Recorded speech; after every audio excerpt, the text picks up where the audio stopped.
ప్రతి UPSC aspirant polity చదువుతాడు. కాని ఎగ్జామినర్ మొదటి ట్రాప్ ఎక్కడ వేస్తాడో తెలుసా? ఖచ్చితంగా ఈ చారిత్రక నేపథ్యం భాగంలోనే. అవును, మన రాజ్యాంగం యొక్క పునాదిలో. ఈ రెగ్యులేటింగ్ యాక్ట్ ఇంకా 1935 యాక్ట్ మీద పూర్తి స్పష్టత లేకపోతే మొత్తం పాలిటీ సిలబస్ పునాది కదిలిపోతుంది. నిజం. చాలామంది దీని కేవలం సంవత్సరాలు, చట్టాల జాబితాగా చూస్తారు. అది చాలా పెద్ద పొరపాటు. ఈరోజు మన చర్చ పూర్తయ్యేసరికి ఎం. లక్ష్మీకాంత్లోని ఈ మొదటి అధ్యాయం కేవలం గుర్తుంచుకోవాల్సిన జాబితా కాదు, ప్రతి చట్టం వెనుక ఉన్న కథ ఒకదానితో ఒకటి ఎలా ముడిపడి ఉందో స్పష్టంగా అర్థమవుతుంది. కానీ దానికంటే ముందు ఒక చిన్న విషయం ఈ ప్రయాణంలో ఉన్న ప్రతి ఒక్కరికీ తెలుసు.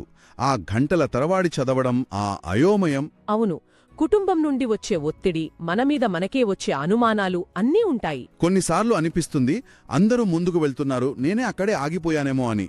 అలాంటప్పుడు ఒకటి గుర్తుంచుకోండి, ర్యాంక్ అనేది కన్సిస్టెన్సీతోనే వస్తుంది.